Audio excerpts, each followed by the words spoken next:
के सामुदायिक स्वास्थ्य केंद्र हल्के में सबसे साफ सुथरा हॉस्पिटल, मरीजों को मिल रही है घर सुविधा। कुरुक्षेत्र के हल्का है शाहबाद के सामुदायिक स्वास्थ्य केंद्र की साफ सफाई व्यवस्था को देखकर मरीजों ने भी माना है कि सामुदायिक स्वास्थ्य केंद्र में अस्पताल प्रशासन, स्टाफ और सफाई कर्मचारी अस्पताल की सफाई व्यवस्था को लेकर काफी सजग है। CHS के CMO डॉक्टर कुलदीप ने बताया कि अस्पताल में सफाई व्यवस्था व अन्य प्रकार के कार्य निरंतर जारी है। अस्पताल में सफाई व्यवस्था दुरुस्त होने से मरीजों को किसी प्रकार की कोई परेशानी नहीं है।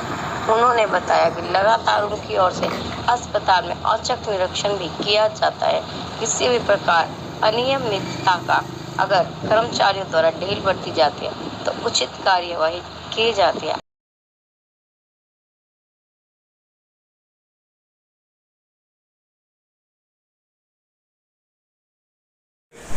12 से ऊपर हैं जो 24 हम इनको डिवाइड किया हुआ है। तो सुबह हमारे पास 5 लोग आते हैं, इवनिंग में 2 लोग आते हैं, नाइट को 2 लोग आते हैं। तो हमारी साफ़ सफाई काफ़ी हद तक अच्छी है। हम हर बात का ध्यान रखते हैं कि पेशेंट को कोई भी इन्फेक्शन ना हो, जहाँ से एटलीस्ट इन्फेक्शन ना हो। तो मेरे हिसाब से जो अब भी आप देख सकते हैं सब कुछ हमें बिल्कुल साफ़ सफाई है। इतनी मैंने किसी अस्पताल में नहीं देखी। दूसरों बाहर भी जाते हैं, प्राइवेट में भी जाते हैं, तो हमारी हॉस्पिटल में कोई कमी नहीं है। हमने कोई भी कमी नहीं छोड़ते सफाई की। तो हमारी बेडिंग शीट डेली चेंज होती हैं। मॉर्निंग पे सुबह 8 बजे डेली चादरें चेंज होती हैं और डेली उनकी डस्टिंग की जाती है। आज तक मेरे पास कोई कंप्लेन नहीं आई किसी पेशेंट की, किसी तरह की कोई सफाई ना हुई हो, डस्टबिन खाली ना हुआ हो या कोई गंदगी हो। कोरोना को जैसे हम लोग यहाँ वैक्सीनेशन करते हैं, वैक्सीनेशन से पहले हम अपना तीनों चीज़ें जो कि आप भी जानते हैं, हम सब अखबारों में पढ़ते हैं, एक रूल बन चुका है कि आपने हाथों की सफाई रखनी है, मास्क पहन के रखना है, दूरी बना के रखनी है। तो जो मरीज़ भी हमारे पास आते हैं, दिन में पेशेंट आते हैं 200 या 300, जो हमारे एम्प्लॉई भी हैं, तो हमने गेट नंबर 1 पे सैनिटाइज़र फोटो प्लेट लग रखा है। वहाँ पे उसके बीच हम डेली सैनिटाइज़र डाल देते हैं। पेशेंट जो भी एंट्री करता है गेट पे, पेशेंट हो चाहे कोई एम्प्लॉई हो, पहले वो हाथ सैनिटाइज़ करके फिर एंट्री करता है, सैनिटाइज़ करता है। तो बन चुकी है, रूटीन बन चुकी है, जिससे इन्फेक्शन में काफ़ी कमी आई है। अब तो हम जैसे आज 500 हमने सैंपल किए हैं, बीच में RT-PCR प्लस रैपिड।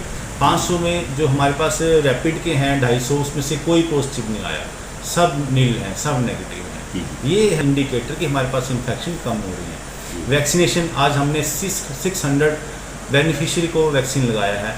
300 हमारा यहाँ लगा है, 350 हमारा कैंप लगाया था। कैंप जो हमारे पास एक सतलुज स्कूल से आया था, कैंप की डिमांड, वहाँ हमने आज कैंप लगाया था। वहाँ 250 बंदों को बेनिफिशियरी को हमने वैक्सीनेट किया है। तो 350 करीब हमने CSC में किया है। इस तरह से वैक्सीनेशन भी कंटिन्यू चल रही है, सैम्पलिंग भी पैरेलल में चल रही है और हम अपना साफ़ सफाई का ध्यान भी रखा जा रहा है। तो इन्फेक्शन बिल्कुल 0 के बराबर आ गया। यानी कि साफ़ सफाई का जहाँ तक सवाल है, हमने रेगुलर में ही एक रूटीन बना रखा है कि टैंकियों की सफाई 6 महीने में करनी है। अब जितनी भी ऊपर टैंकियाँ हैं, हमने घास फूस सब साफ़ करवा दिया है। टैंकियों को साफ़ करवा के उनके ऊपर डेट ऑफ क्लीननेस लिख दिया है और नेक्स्ट डेट ऑफ कब आनी है वो भी हमने मेंशन कर दिया है। तो हर एक टैंकी पे मौजूदा अभी भी आप देख सकते हो, हमने मिनिस्टर साहब को, हमने हायर अथॉरिटी को ये रिपोर्ट भी भेज दी है। सभी RO की जितने भी हॉस्पिटल में हैं उनकी सर्विस करा दी है, सर्विस की डेट डलवा दी है उस पर। तो हमने सारा करंटली हम बिल्कुल अपडेट हैं। इसके अलावा क्या होता है कि जैसे मैं यहाँ पे बैठा हूँ, एडमिनिस्ट्रेटिव वर्क देख रहा हूँ, तो मेरी ये 21 कैमरे जो लग रहे हैं स्क्रीन में, मैं इन पे कंटिन्यू निगाह से देखता रहता हूँ। अगर कहीं मुझे लगता है गंदगी है या सफाई नहीं हुई है, तुरंत मैं नर्सिंग को बुला के वहाँ पे उनको सफाई करवाता हूँ तुरंत। ठीक है। Additional SMO incharge CSC Shahabad.